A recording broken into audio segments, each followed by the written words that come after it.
ایک وظیفہ ہے، بڑا زبردست وظیفہ ہے، جو اس عمل کو کرے گا نا اللہ تعالیٰ اس کو عجیب و غریب مال عطا فرمائیں گے، اور مالی اعتبار سے کبھی بھی وہ پریشان نہیں ہوگا، مالی اعتبار سے کبھی بھی پریشان نہیں ہوگا۔ ایک بزرگ کے پاس میں بیٹھا ہوا تھا، وہ یوں کہہ رہے تھے کہ بیٹا میں نے 35 ملکوں کا سفر کیا، نہ میں نے 1 روپیہ خرچ کیا، نہ 1 روپیے کا کسی سے سوال کیا۔ میں نے کہا حضرت کیا کرتے ہو؟ بولے یہ وظیفہ کرتا ہوں۔ میں نے کہا اچھا۔ میری مدینہ منورہ میں پڑھائی چل رہی تھی، میرے شیخ نے جب میری پڑھائی ختم ہوئی تو ایک ڈائری لے کر آئے، قلم لے کر آئے، مجھے کہا بیٹا لکھ یہ وظیفہ۔ میں نے لکھ لیا، اور طے کر اس کو کبھی ناغہ نہیں کرے گا، اللہ مالی اعتبار سے کبھی بھی تجھے کسی کا محتاج نہیں کرے گا۔ میں نے لکھ لیا، حضرت نے لکھایا، میں نے لکھ لیا۔ پھر ایک بات کہی تھی کہ بیٹا یہ وظیفہ بڑا زبردست ہے، لیکن بے طلبوں کو مت بتانا، جس کے اندر طلب ہو اور جو اس کی قدردانی کرتے ہو اسی کو بتانا۔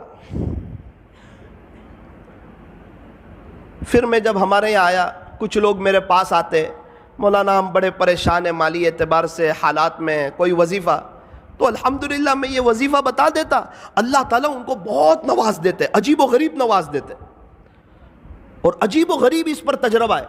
اور کئی اللہ والوں کو میں نے دیکھا وہ یہی وظیفہ پڑھتے ہیں۔ پھر ایک بار تو میں بڑا تعجب میں رہ گیا کہ یہ وظیفہ کسی اللہ والے کا، کسی شیخ کا بتایا ہوا نہیں ہے۔ ایک صحابی نے ہمارے نبی سے کہا تھا کہ پیارے نبی جی دنیا نے مجھے چھوڑ دیا ہے، یعنی میرے پاس کچھ ہے نہیں۔ اس وقت ہمارے نبی نے یہ وظیفہ دیا تھا اور یوں کہا تھا کہ آپ فرشتوں والی تسبیح کیوں نہیں پڑھتے؟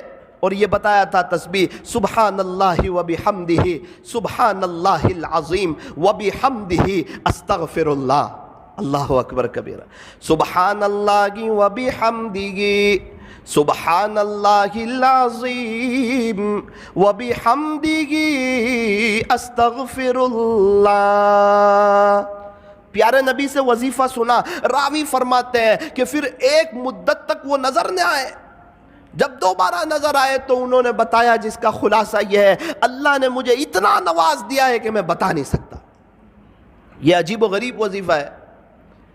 ایک شخص مجھے کچھ وقت پہلے نوساری میں ایک جگہ ملے، سید تھے، مجھے کہنے لگے مولانا کچھ وقت پہلے آپ ہمارے گھر آئے تھے، آپ نے ایک وظیفہ بتایا تھا، میں نے آپ کو اپنی پریشانی بتائی تھی، آپ نے ایک وظیفہ بتایا تھا، الحمدللہ 2 دن سے میں نے شروع کر دیا ہے۔ میں نے کہا یار میں نے بتایا تھا 3-4 مہینے ہو گئے، آپ نے 2 دن سے شروع کیا۔ مولانا آپ کو نہیں معلوم، آپ بتا رہے تھے پردے کے پیچھے سے میری بیوی یہ وظیفہ سن رہی تھی، اللہ کی شان اس نے پابندی سے کیا، ابھی اس کے 36 لاکھ روپے آ رہے ہیں، تو میں نے بھی شروع کر دیا۔ میں نے کہا یار آپ عجیب آدمی ہو۔ میں نے کہا 36 لاکھ روپے کہاں سے آ رہے ہیں؟ کہا وہ وارثے کے آ رہے ہیں۔ تو میں نے کہا ابا کو مارنے کی نیت سے تو نہیں پڑھا تھا یہ وظیفہ؟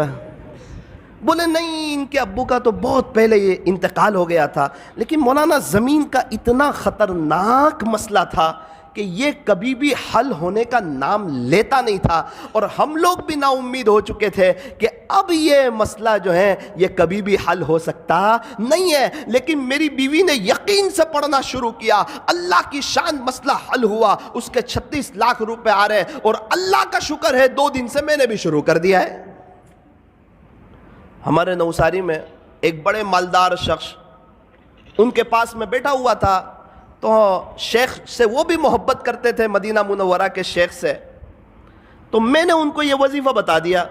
کہنے لگے نا وہ بڑے آدمی ہیں اور ان کا بتایا ہوا وظیفہ کرنا ہی چاہیے۔ میں نے کہا ان کا بتایا ہوا نہیں، پیارے نبی کا بتایا ہوا ہے، یہ کوئی اللہ والے کا بتایا ہوا نہیں ہے، یہ کوئی تجربہ کرنے کا وظیفہ نہیں ہے، یہ تو عمل کرنے کا وظیفہ ہے۔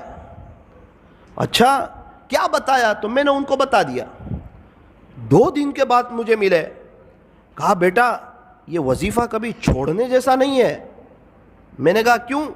بولے بیٹا پیسہ تو بہت ہے، سب جگہ روکا ہوا ہے، ابھی میں حالات میں تھا کچھ وقت سے، پیسے کے بارے میں ہاتھ میں پیسہ نہیں تھا، زمینیں جائیداد پراپرٹی بہت، ہاتھ میں پیسہ نہیں۔ تو میرا بڑا بیٹا میرے پاس آیا اور یوں کہنے لگا ابا بہت پہلے آپ کے 70,000 روپے میرے پاس تھے، وہ ابھی آپ لے لو 70,000۔ بولے، میں نے بولا پھر؟ بولے اب کبھی یہ وظیفہ نہیں چھوڑوں گا۔ اللہ اکبر کبیرہ۔ اور شیخ خود فرماتے تھے میں نے جس کو بھی بتایا، جس نے بھی یقین سے پڑھا بیٹا آج سب کروڑ پتی ہے، اور جس نے بغیر یقین کے پڑھا وہ جہاں تھے آج وہاں کے وہیں ہیں۔ تو میرے عزیزو ایک بات یاد رکھو، یہ وظیفہ جو ہے یہ بڑا زبردست ہے۔ میں نے ایک سوال پوچھا شیخ سے جس پر وہ مجھ سے بڑے ناراض ہوئے، بہت زیادہ ناراض ہوئے، اور مجھے کہا بیٹا تیرے سے مجھے یہ امید کبھی نہیں تھی کہ تو مجھے یہ سوال پوچھے گا۔ میں نے کہا شیخ یہ جو وظیفہ پڑھیں گے 100 مرتبہ تو صرف رزق میں برکت ہی ہوگی یا ثواب بھی ملے گا؟ تو بہت ناراض ہو گئے۔ ایک مثال سے سمجھایا مجھے کہ 400 روپے کلو کی چائے ہو اور اس پر 50 روپے کی ڈول کی آفر ہو تو تجھے صرف ڈول ملے گی یا چائے بھی ملے گی؟ میں نے بولا وہ تو چائے ملے گی، ڈول فری میں آ رہی۔ بیٹا اسی طرح جب تو یہ اللہ کا نام لے گا، اللہ کی پاکی بیان کرے گا، اللہ کی حمد بیان کرے گا، صبح صبح اللہ سے معافی مانگے گا، اس کا ثواب تو ملے گا۔ یہ تو صرف اسکیم ہے کہ اللہ اس میں رزق میں اضافہ فرمائے۔ اللہ اکبر کبیر۔ تو آپ کو بھی یہ وظیفہ یہ عاجز بتاتا ہے، طے کرو انشاءاللہ، پابندی سے پڑھیں گے انشاءاللہ، بہت فائدہ ہوگا انشاءاللہ۔ رزق میں صرف پیسہ نہیں آتا، رزق میں بیوی بھی شامل ہے، بچے بھی شامل ہے، رزق میں بہت سی چیزیں شامل ہے۔ اللہ تعالی ہمارے رزق میں برکتیں عطا فرمائیں گے۔ سبحان اللہ و بحمدہ، سبحان اللہ العظیم و بحمدہ، استغفر اللہ۔ پھر شیخ نے کہا بیٹا لیکن اس کا ایک وقت ہے، اسی وقت پڑھ سکتے ہیں، آپ اس کے علاوہ پڑھو گے تو وہ اثر نہیں کرے گا، وہ بات نہیں بنے گی۔ میں نے بولا اچھا اس کا وقت کون سا ہے؟ مجھے کہنے لگے بیٹا فجر کی سنت اور فرض نماز کے درمیان اس کو 100 مرتبہ پڑھنا ہے۔ فجر کی سنت اور فرض نماز کے درمیان اس کو 100 مرتبہ پڑھنا ہے۔ میں نے کہا حضرت اگر اس وقت کوئی نہ پڑھ سکے تو مجھے تعجب سے دیکھنے لگے کہ اس کا اپنا ہی مسئلہ لگ رہا ہے۔ مجھے کہنے لگے بیٹا جب تک فجر کی نماز کا وقت رہتا ہے، صبح صادق کے بعد سنت پڑھ لیں، اس کے بعد سے جب تک فجر کی نماز کا وقت رہتا ہے وہاں تک یہ پڑھو گے تو یہ اپنا اثر عجیب اور غریب انداز میں کرے گا۔ پھر مجھے اپنے مکان پہ لے گئے ایک مرتبہ، بڑے بڑے لوگوں کو دعوت تھی، مجھ چھوٹے کو بھی حضرت نے گن لیا۔ اللہ اکبر کبیرہ، بہت سی نعمتیں دیکھی، مجھے بتانے لگے، اس کی اہمیت سمجھانے لگے کہ دیکھ بیٹا یہ وظیفے کی برکت ہے کہ اللہ تعالیٰ نے مجھے ایسا شاندار مکان دیا، دیکھ بیٹا اس وظیفے کی برکت ہے، ایک کار تو ایسی میرے گھر کے باہر کھڑی ہے جو تیرے ہندوستان میں لانچ بھی نہیں ہوئی ہے، تو وظیفے کو معمولی مت سمجھنا، کبھی چھوڑنا مت، اس کی پابندی کرنا، انشاءاللہ اللہ تجھے بھی بہت نوازے گا۔ اسی وظیفے کی برکت سے کئی سالوں سے اللہ تعالیٰ نے مجھے عجیب و غریب نوازا ہے، میرے اپنے تعلقات والوں کو بتایا ہے، اور اللہ تعالیٰ نے سب کو نوازا ہے۔ تجربہ کرنے کی ضرورت نہیں ہے، یہ عمل کرنے کی ضرورت ہے، یہ کسی ولی کا بتایا ہوا نہیں ہے، یہ پیارے نبی حضرت محمد الرسول اللہ صلی اللہ علیہ وسلم کا بتایا ہوا ہے۔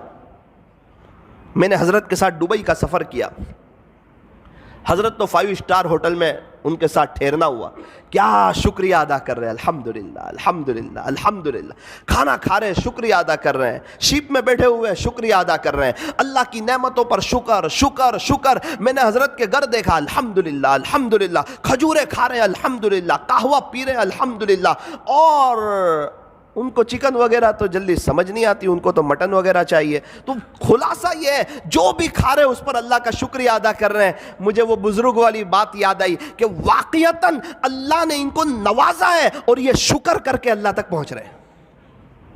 فرمایا اللہ تعالیٰ تک پہنچنے کے دونوں راستے ہیں، بندہ شکر سے بھی پہنچ سکتا ہے، صبر سے بھی پہنچ سکتا ہے۔ یوں فرمایا ہمیشہ خوش رہنے کا آسان فارمولا، ہمیشہ خوش رہنے کا آسان فارمولا، نعمتوں پر شکر کریں، مصیبتوں پر صبر کریں، شکر کرنے والا بھی جنتی، صبر کرنے والا بھی جنتی۔